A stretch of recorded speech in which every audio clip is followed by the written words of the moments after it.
لاکھوں کروڑوں درود و سلام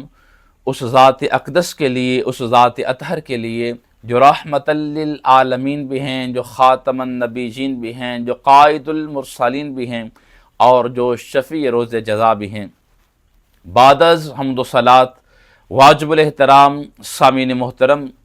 اللہ تبارک و تعالیٰ کا لاکھ شکر ہے کہ جس نے ہمیں نیک باتیں سننے اور سنانے کی توفیق عطا فرمائی ہے۔ ایک بڑی ہی پیاری بخاری شریف کی حدیث پاک ہے اور بڑی نصیحت آموز ہے۔ وہ حدیث پاک میں آپ کو ابھی سناؤں گا۔ اس میں 7 ایسے اشخاص ہوں گے جن کو کل روز قیامت اللہ تبارک و تعالیٰ اپنے عرش کا ٹھنڈا سایہ عطا فرمائے گا۔ اب میں نے اور آپ نے حدیث سننے کے بعد یہ فیصلہ کرنا ہے، یہ سوچنا ہے کہ کیا جن کیٹیگریز کے لوگ روز قیامت اللہ تبارک و تعالیٰ کے عرش کے ٹھنڈے سائے کے نیچے ہوں گے، کیا وہ خوبیاں، کیا وہ اوصاف ہمارے اندر موجود ہیں؟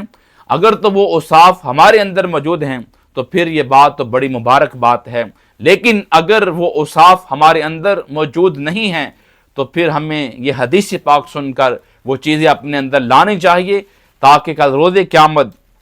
جب ہر طرف گرمی کا عالم ہوگا، اتنی زیادہ گرمی ہوگی کہ روایات میں آتا ہے زمین تانبے کی ہو جائے گی اور سورج سواندے پہ ہوگا، کسی کا پسینہ ٹخنوں تک، کسی کا پسینہ کمر تک، کوئی سارے کا سارا پسینے کے اندر شرابور ہوگا، اور جس طرف جائے گا ساتھ ساتھ پسینہ بھی جائے گا۔ ایسے ماحول کے اندر وہ کتنے ہی خوش نصیب ہوں گے کہ روز قیامت جن کو اللہ تبارک و تعالیٰ اپنے عرش کا ٹھنڈا سایہ عطا فرمائے گا۔ اور وہ کون لوگ ہیں، اور سننے کے بعد ہم نے یہ اوصاف اپنے اندر پیدا کرنے ہیں، اور ہم نے غور کرنا ہے کیا پہلے سے یہ چیزیں ہمارے اندر ہیں کہ نہیں، موجود ہیں کہ نہیں۔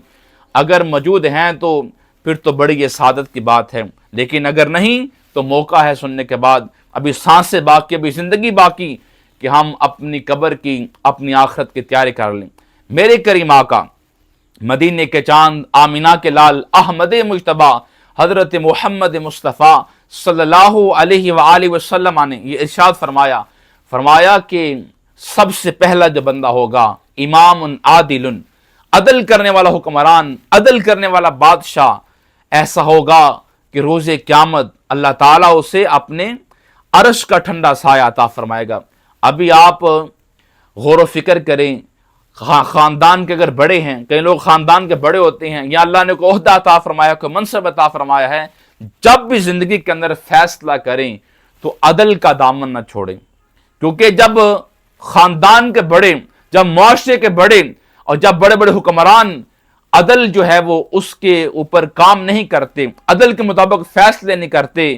پھر معاشرے میں جرم پیدا ہوتے ہیں، پھر غریب پر ظلم کیا جاتا ہے اور امیر کو چھوڑ دیا جاتا ہے۔ جب عدل کے مطابق فیصلے ہوتے ہیں پھر عوام کو بھی ڈر ہوتا ہے کہ اگر ہم نے کسی پہ ظلم کیا تو ہمارے بڑے کا فیصلہ بہت سخت ہوگا، ہمارے خلاف ہوگا، تو وہ جو معاشرہ ہے وہ امن کی طرف جائے گا، وہ جرم سے بچ جائے گا۔ تو اللہ نے آپ کو جو منصب عطا فرمایا ہے، آپ کوشش کریں کہ عدل سے کام لیں، انصاف سے کام لیں، برابری سے کام لیں۔ جب یہ کام کریں گے تو فرمایا میرے محبوب کریم صلی اللہ علیہ وآلہ وسلم نے کہ عدل کرنے والا حکمران، عدل کرنے والا بادشاہ کل روز قیامت رب کائنات اسے اپنے عرش کا ٹھنڈا سایہ عطا فرمائے گا۔ اور پھر فرمایا کہ دوسرے نمبر پر ایسا نوجوان جس کی جوانی اللہ کی یاد میں، اللہ کی عبادت میں، اللہ کی بندگی میں گزری ہوگی، ایسے نوجوان کو بھی رب کائنات کل روز قیامت اپنے عرش کا ٹھنڈا سایہ عطا فرمائے گا۔ اب اگر آپ جوان ہیں تو یہ حدیث پاک، یہ فرمان رسول صلی اللہ علیہ وآلہ وسلم ذہن نشین کر لیں، اپنے دل و دماغ کے اندر بٹھا لیں کہ جوانی کو اللہ کی یاد میں گزارنا ہے، پرہیزگاری میں گزارنا ہے، متقی بننا ہے، اور اس کا پھل کیا ملے گا جب اربوں خربوں لوگ محشر کے میدان کے اندر ہوں گے اور اللہ تعالیٰ آپ کو اپنی عرش کا ٹھنڈا سایہ عطا فرمائے گا۔ دیکھیں نا کہ ایک سامنے بے شمار مجمع ہے اور سامنے اللہ کا عرش لگا ہوا ہے، اور کچھ جو خوش نصیب لوگ ہیں وہ اللہ کے عرش کے سائے کے نیچے ہوں گے، تو کس طرح لوگ بھی رشک کریں گے، کاش دنیا کے اندر ہم بھی یہ کام کر لیتے کہ اللہ ہمیں اپنے عرش کا ٹھنڈا سایہ عطا فرماتا۔ تو نوجوانوں کے لیے یہ پیغام ہے کہ یہ جوانی نشے کے اندر مبتلا ہو کر اپنے آپ کو نقصان دینے کا نام نہیں ہے۔ یہ جوانی جو ہے وہ گلی بازاروں میں کھڑے ہو کر ضائع کرنے کا نام نہیں ہے، برے کاموں کے اندر مبتلا ہو کر اپنے آپ کو ضائع کرنے کا نام نہیں ہے، بلکہ یہ جوانی بوڑھے ماں باپ کا سہارا بننے کا نام ہے۔ یہ جوانی جو ہے وہ اللہ کی یاد کرنے کا نام ہے، اس میں نیک بننا چاہیے۔ جوانی کی جو عبادت ہے، وہ جو مزہ جوانی کی عبادت کے اندر ہے وہ بڑھاپے کی عبادت کے اندر نہیں ہے۔ جو مزہ جوانی کی عبادت میں ہے، جوانی کے قیام میں ہے، جوانی کے رکوع میں ہے، جوانی کے سجود میں ہے، جتنا بندہ جوانی کے اندر اللہ کے قریب ہوتا ہے، بڑھاپے میں وہ لذت وہ مزہ نہیں آتا، چونکہ جوانی کے اندر خواہشات عروج پر ہوتی ہیں۔ پھر اللہ کی خاطر بندہ اپنی خواہشات کو ذبح کر کے وہ اللہ کی یاد کرے، اللہ کا ذکر کرے، اللہ سے محبت کرے، وہ نماز پڑھے، وہ قرآن پڑھے، نیک کام کرے، پھر اللہ فرشتوں کے سامنے فخر فرمائے گا کہ یہ دیکھو میرا جوان بندہ، کہ اس نے خواہشات کو نہیں دیکھا بلکہ میری رضا کے لیے، مجھے راضی کرنے کے لیے کبھی دن کو مصلی پہ کھڑا ہوتا ہے، کبھی رات کو مصلی پہ کھڑا ہوتا ہے۔ تو جوانی اگر سنبھال لیں گے، اللہ کی یاد میں، اللہ کی عبادت میں گزاریں گے، تو سب سے بڑا جو انعام آخرت میں ہے اللہ کے عرش کا سایہ نصیب ہوگا۔ ایک بزرگ آدمی تھے، بڑے حسین، اور ان کے ہر چیز سلامت، ہاتھ پاؤں دانت ہر چیز سلامت، نظر بھی کمزور نہیں تھی۔ تو کسی نے پوچھا کہ اتنی زیادہ عمر ہو چکی ہے تو آپ بالکل صحیح سلامت ہیں، یہ کیا راز ہے؟ اس بزرگ نے فرمایا، کہا کہ میں نے جوانی جو ہے برے کاموں میں نہیں گزاری، یہ جو اللہ نے مجھے آزاد دیے تھے ان کو میں نے سنبھال کے رکھا تھا، کسی غلط کام جو ہے میں نے ان ہاتھوں سے نہیں کیا، کسی غلط کام میں ملوث نہیں ہوا۔ اس برکت سے اللہ نے آج بڑھاپے کے اندر بھی میری ہر شے کو سلامت رکھا ہے۔ تو جو اپنی جوانی کی حفاظت کرتے ہیں اللہ بڑھاپے کے اندر بھی سکون عطا فرماتا ہے، اور اللہ تعالیٰ آخرت میں بھی انعام عطا فرماتا ہے۔ حضرت علامہ اقبال نے نوجوانوں کو جھنجھوڑتے ہوئے یہ بات فرمائی تھی، کبھی اے نوجوان نے مسلم تدبر بھی کیا تو نے، وہ کیا گردوں تھی تو ہے جس کا کہ ٹوٹا ہوا تارا، تجھے اس قوم نے پالا ہے آغوش محبت میں، کچل ڈالا تھا جس نے پاؤں میں تاج سر دارا۔ ہمارا تعلق تو حضرت صدیق اکبر رضی اللہ تعالیٰ عنہ کے ساتھ ہے، ہمارا تعلق حضرت عمر فاروق رضی اللہ تعالیٰ عنہ کے ساتھ ہے، ہمارا تعلق تو حضرت عثمان بن عفان رضی اللہ تعالیٰ عنہ کے ساتھ ہے، ہمارا تعلق تو حضرت علی المرتضیٰ شیر خدا کے ساتھ ہے۔ اس واسطے میرے بھائیوں نوجوانوں، اپنے اسلاف کو دیکھتے ہوئے اپنی منزل کا تعین کریں کہ جو نوجوان ہے اس کی زندگی کا مقصد اللہ کو راضی کرنا ہے، یہ ہر وہ راستے چنتا ہے، ہر ان راستوں پہ چلتا ہے جو راستے اللہ کی طرف جاتے ہیں، جو راستے اللہ کے رسول کی طرف جاتے ہیں۔ تو فرمایا کہ پہلے نمبر پر امام عادل، عدل کرنے والا حکمران، عدل کرنے والا بادشاہ، اور دوسرے نمبر پر ایسا نوجوان جس کی جوانی اللہ کی یاد میں گزری ہوگی، کل روز قیامت رب کائنات اسے اپنے عرش کا ٹھنڈا سایہ عطا فرمائے گا۔ نمبر 3 فرمایا کہ تیسرے نمبر پر ایسا بندہ جو اس انداز کے ساتھ اللہ کی بارگاہ میں صدقہ کرتا ہے کہ اس نے اپنے سیدھے ہاتھ سے کیا خرچ کیا دوسرے ہاتھ کو خبر تک نہیں ہوگی، یعنی ریاکاری سے بچتے ہوئے، دکھاوے سے بچتے ہوئے، بناوٹ سے بچتے ہوئے، جس بندے نے خالصتاً اللہ کی رضا کے لیے اللہ کی راہ کے اندر اپنا مال خرچ کیا، صدقہ کیا، ایسے بندے کو بھی، ایسے سخی کو بھی کل روز قیامت رب کائنات اپنے عرش کا ٹھنڈا سایہ عطا فرمائے گا۔ اللہ کی ذات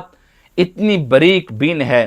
وہ اخلاص کو پسند کرتی ہے، جو اس کے ساتھ مخلص ہے اسے پسند کرتی ہے۔ فرمایا کہ وہ تو اتنا باریک بین ہے کہ کالی رات ہو، کالا پہاڑ ہو، کالی چٹان ہو اور اس میں کالا پتھر ہو، اور اس پتھر کے اوپر ایک چیونٹی چل رہی ہو، اللہ اس کے چلنے کی آواز بھی سنتا ہے، اور جو چلنے سے نشان پڑتا ہے اللہ اس نشان کو بھی دیکھ رہا ہوتا ہے۔ وہ اتنا باریک بین دیکھنے والا ہے اور اتنا باریک سننے والا ہے۔ تو جو خالصتاً دکھاوے سے بچتے ہوئے اس کی راہ میں خرچ کرتا ہے اللہ اسے پھر اجر عطا فرماتا ہے۔ روایات کے اندر آتا ہے کہ کل روز قیامت ایک بندے کو اللہ تبارک و تعالی پہاڑوں کے برابر ثواب عطا فرمائے گا۔ اب وہ بندہ کہے گا یا اللہ اتنے زیادہ تو میں نے نیک عمل کیے نہیں ہیں، تو اتنا زیادہ ثواب مجھے کیسے ملا؟ اللہ فرمائے گا رزق حلال میں سے مجھے راضی کرنے کے لیے اخلاص کے ساتھ جو تو نے ایک کھجور میری راہ میں خرچ کی تھی میں نے اسے اپنے دست قدرت میں لے لیا۔ دست قدرت سے مراد جیسا اس کی شان کے لائق ہے، تو فرمایا کہ میں نے اسے اپنے دست قدرت میں لے لیا، اس کی میں پرورش کرتا رہا،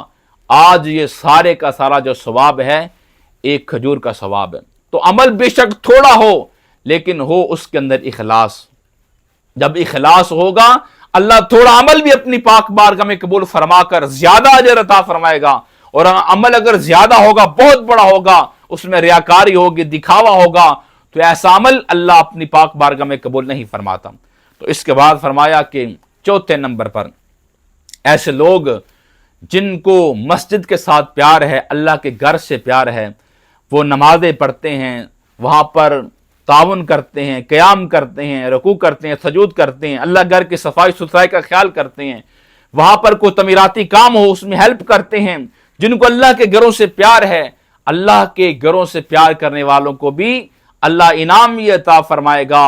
کہ کل روز قیامت اللہ تبارک و تعالیٰ ان کو اپنے عرش کا ٹھنڈا سایہ عطا فرمائے گا۔ صرف اپنا مالی تعاون مسجد کے ساتھ کر دینا صرف یہ محبت نہیں ہے، بلکہ یہ ایک اچھا عمل ہے اور محبت کا حصہ ہے۔ اصل جو مسجد کی آبادی ہے، جو مسجد کو آباد کرنا ہے، وہ یہ ہے کہ آپ اپنی جبین نیاز مسجد میں جا کر اللہ کی بارگاہ میں جھکائیں، وہاں نوافل پڑھیں، نماز پڑھیں، قیام کریں، رکوع کریں، سجود کریں، اپنی عبادت کے ذریعے، اپنے سجدوں کے ذریعے مسجد کو آباد کریں، اور پھر اگر وقت ہے تو وہاں بیٹھے رہیں۔ حدیث پاک میں آتا ہے کہ جو مومن ہے جب مسجد میں ہوتا ہے تو اس طرح ہوتا ہے جیسے مچھلی پانی کے اندر ہوتی ہے، یعنی مچھلی پانی کے اندر بالکل سکون سے ہوتی ہے، تو بندہ مومن جب مسجد میں چلا جاتا ہے، اللہ کے گھر میں چلا جاتا ہے، بڑے آرام سے، بڑے سکون سے وہاں بیٹھا رہتا ہے، دل کو سکون ملتا ہے، وہ اطمینان کے ساتھ بیٹھا رہتا ہے۔ اور جو منافق ہوتے ہیں اس طرح مسجد کے اندر ہوتے ہیں کہ جیسے مچھلی پانی کی باہر ہوتی ہے، یعنی منافقوں کا جو دل ہے وہ اللہ کے گھر میں نہیں لگتا، لیکن بندہ مومن کی شان ہے، اس سے سکون ہی جو ہے وہ اللہ کے گھر کے اندر آتا ہے۔ میرے کریم آقا صلی اللہ علیہ وآلہ وسلم کے زمانے کے اندر ایک عورت اللہ کے گھر کی صفائی کیا کرتی تھی، ایک دن وہ فوت ہو گئی تو صحابہ کرام نے رات کے اندھیرے کے اندر اسے دفنا دیا۔ جب صبح میرے کریم آقا علیہ الصلوۃ والسلام کو خبر ہوئی تو میرے حضور نے فرمایا کہ مجھے کیوں نہیں بتایا؟ جو اللہ کے گھر کی صفائی کیا کرتی تھی وہ عام عورت نہیں ہے، آپ کو مجھے بتانا چاہیے تھا۔ پھر میرے کریم آقا صلی اللہ علیہ وآلہ وسلم صحابہ کے ساتھ دوبارہ اس کی قبر پر گئے اور اس کے لیے دعائے بخشش کی۔ مجھے بتاؤ جس کے لیے مدینے کے تاجدار نے ہاتھ اٹھا دیے، یقیناً میرا ایمان ہے وہ تو بخشی گئی ہوگی، اس کی تو بخشش ہو گئی ہوگی۔ معلوم ہوا کہ جو اللہ کے گھر سے محبت کرتے ہیں، پیار کرتے ہیں، ہماری تعاون صفائی کا خیال کرتے ہیں، اللہ کا نبی اس کے لیے دعا کرتا ہے، وہ میرے کریم آقا علیہ الصلوۃ والسلام کے قریب ہوتے ہیں۔ اس واسطے مجھے بھی آپ کو چاہیے کہ دنیا کے اندر جو مسجدیں ہیں یہ اللہ کے گھر ہیں، جب اللہ کے گھروں میں جائیں بڑے ادب سے بیٹھیں، وہاں پر فالتو باتیں کرنے کے بجائے استغفار پڑھیں، ذکر و اذکار کریں، بڑے ادب سے بیٹھیں۔ آپ کسی بڑے کے گھر میں چلے جائیں اور وہاں اپنی باتیں چھیڑ دیں، شور شرابہ کریں، تو بتاؤ کوئی ایم پی ایم این اے کو دنیا کا بادشاہ پسند کرے گا کہ اس کے گھر کے اندر آ کر شور کریں؟ تو اگر اللہ کے گھر میں جا کر آپ شور کرتے ہیں، وہ تو کائنات کا بادشاہ ہے، کیا وہ پسند کرے گا؟ اس واسطے مسجد میں جا کر شور و غل کرنے کے بجائے، دنیا کی باتیں کرنے کے بجائے جتنی ادب سے بیٹھیں گے، جتنے پیار سے بیٹھیں گے، جتنی محبت اور شوق سے بیٹھیں گے، اتنی ہی زیادہ آپ کے دامن کے اندر اللہ کی رحمت نازل ہوں گی۔ تو فرمایا اس کے بعد جو ہے وہ 5ویں نمبر پر ایسا شخص کہ جس کو کسی عورت نے دعوت گناہ دی اور وہ کہے کہ انی اخاف اللہ، میں تیری بات کیسے معلوم، مجھے اللہ سے ڈر لگتا ہے، اللہ سے ڈرتے ہوئے اس نے گناہ کو چھوڑ دیا، کل روز قیامت ایسے بندے کو بھی اللہ تبارک و تعالی اپنے عرش کا ٹھنڈا سایہ عطا فرمائے گا۔ حدیث پاک میں آتا ہے کہ حسب و نسب والی حسین و جمیل عورت نے دعوت گناہ دی، لیکن کوئی اور ڈر نہیں تھا، ایک ہی ڈر تھا کہ مجھے اللہ کو حساب دینا ہوگا، میرا خدا مجھے دیکھ رہا ہے۔ ہماری نماز پڑھنے کا مقصد، روزے رکھنے کا مقصد، نیک عمل کرنے کا مقصد ایک ہی ہے کہ ہمارے دل کے اندر یہ خیال پیدا ہو جائے کہ میرا خدا مجھے دیکھ رہا ہے، میرا مالک، میرا خالق، میرا رازق، جس نے مجھے پیدا کیا ہے، جس نے مجھے سانسیں عطا فرمائی، زندگی عطا فرمائی، سننے کے لیے کان عطا فرمائی، بولنے کے لیے زبان عطا فرمائی، چلنے کے لیے جو ہے وہ ٹانگیں عطا فرمائی، پکڑنے کے لیے ہاتھ عطا فرمائے، اگر یہ خیال رہے گا کہ جس نے مجھے اتنا کچھ عطا کیا ہے وہ مجھے دیکھ رہا ہے اور پھر دنیا سے جانے کے بعد مجھے حساب بھی دینا پڑے گا، یہ خیال اگر بندے کے ذہن میں پیدا ہو جائے تو بڑے جرموں سے، بڑی خطاؤں سے، بڑے گناہوں سے انسان بچ جاتا ہے۔ تو فرمایا کہ ایسے بندے کو بھی روز قیامت اللہ اپنے عرش کا ٹھنڈا سایہ عطا فرمائے گا جو گناہ سے بچ جاتا ہے۔ یقین مانیے جب بندہ اللہ کی رضا کے لیے جرم چھوڑ دیتا ہے بڑا سکون ملتا ہے، بڑا اطمینان ملتا ہے۔ یہ تو دنیا کے اندر سکون ملتا ہے، لیکن آخرت کے اندر اللہ اسے جنتیں بھی عطا فرمائے گا، اور اتنی گرمی کی شدت کہ زمین تانبے کی ہوگی اور سورج سوانحے پہ ہوگا، اتنی گرمی کے اندر اسے یہ بھی انعام ملے گا، اللہ اسے اپنے عرش کا ٹھنڈا سایہ عطا فرمائے گا۔ تو میری دعا ہے کہ رب کائنات ہمیں اللہ کے لیے گناہوں سے بچنے کی توفیق عطا فرمائے۔ آگے فرمایا کہ چھٹے نمبر پر 7 افراد تھے نا، تو چھٹے نمبر پر اب تو جو فرمانا، چھٹے نمبر پر ایسے دو دوست جن کے آپس میں محبت فقط دین کے لیے ہیں، وہ ملتے ہیں تو دین کے لیے، بچھڑتے ہیں تو دین کے لیے۔ فرمایا ایسے دو دوستوں کو بھی روز قیامت اللہ تبارک و تعالی اپنے عرش کا ٹھنڈا سایہ عطا فرمائے گا۔